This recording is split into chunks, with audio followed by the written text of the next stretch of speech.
Hey guys, a couple things. Make sure you're subscribed, I'm trying to hit 500 by the end of the year, and be sure to check out Arachnid's channel for helping me out with this video.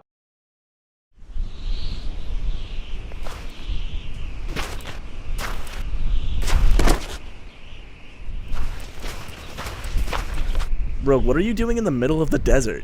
I could ask you the same question, Arachnid. I'm a borderline copyrighted character. I have to stay off the grid as much as possible or Disney's gonna break my legs.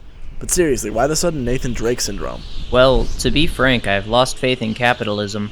Fucking what? It seems like such a broken system that it's demotivated me to where I can't make videos. Well, there's your solution. Just make a video about that. Now get up, you got some editing to do.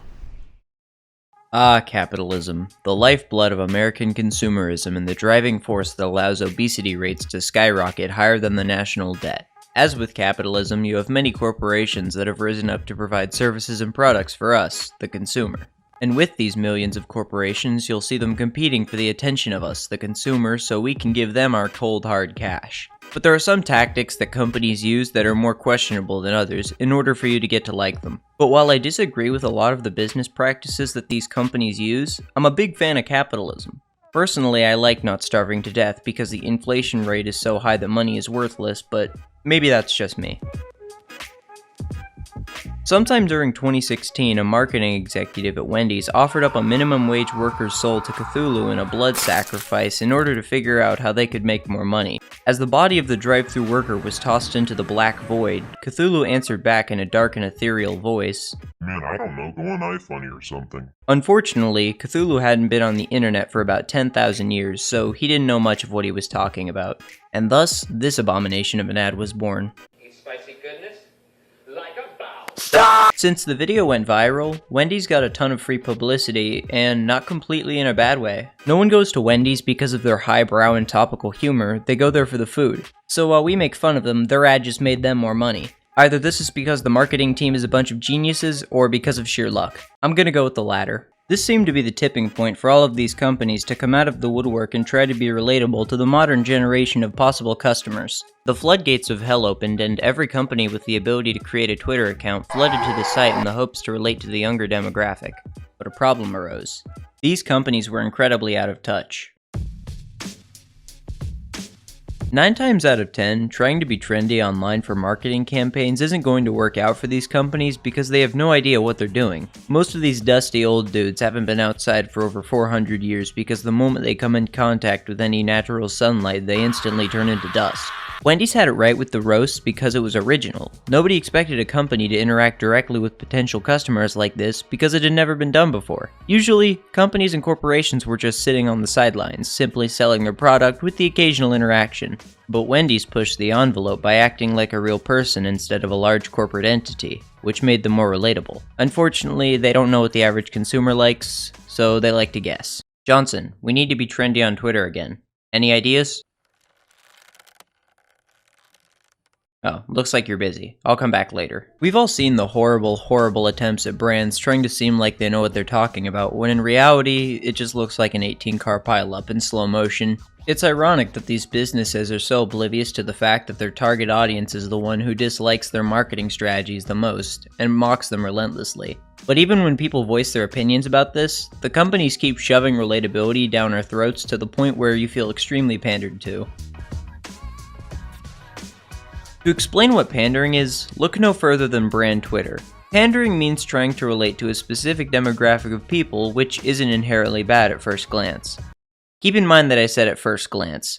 We've all seen the ongoing trend of companies changing their social media profile pictures to something along the lines of a rainbow flag during Pride Month, and there's nothing wrong with that. But have you ever thought about why they do it? I'm gonna level with you for a second. Do you honestly think any of these major companies would care about activism if there wasn't anything in it for them? Of course not. What do they have to gain if no one cares and they can't get money from all the chumps who believe that they're being genuine? Whoa guys, Nike made a line of shoes to represent gay people, and some of the profits go to LGBT charities? How much did they give? $2.7 million.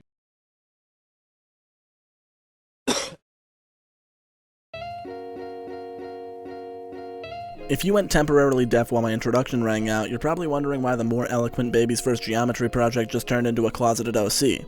I'm Arachnid, and if you want cynical views of video games from somebody horribly underqualified, you'll love what my channel has in store, you cute little IGN fan you. I'm gonna keep the introductions to a minimum though, since I'm sure half of you are boiling like a tea kettle to hear about what this guy you've never seen before has to say about the corporate effect on media as a whole.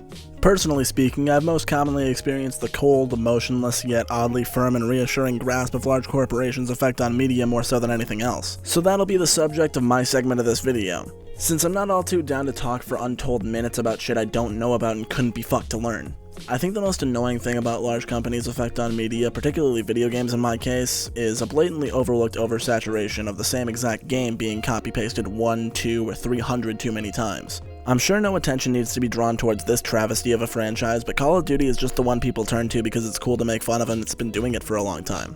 Take a look at Borderlands 3, Dead Space 3, Fear 3. Starting to realize why Half-Life has been tiptoeing around the idea yet? Just don't look at that one, I'm trying to make a point.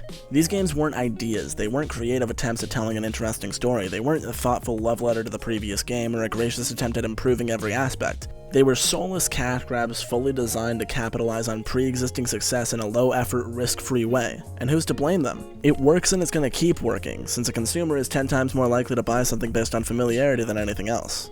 It might sound like an overgeneralization, but the industry's over-reliance on sequels paired with nostalgia creates a situation in which the quality of the title doesn't matter. It just needs to look, feel, or have the same name as something else that's popular and it'll attract some level of audience. That's not to say all sequels are like this, since a blanket statement like that would go so far and wide as to put the legs of Silent Hill 2 and Battlefront 2 in the same category.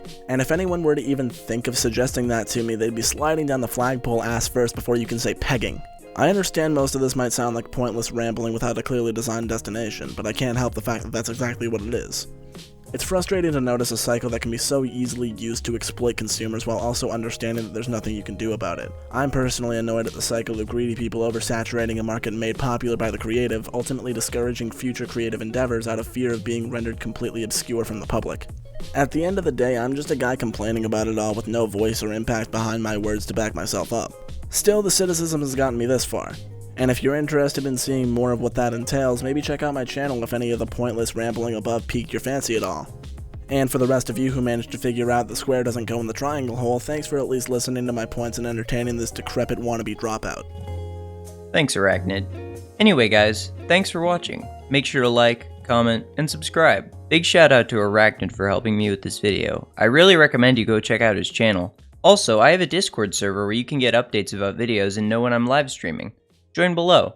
Alright, I won't take up any more of your time, so I'll see you in the next video.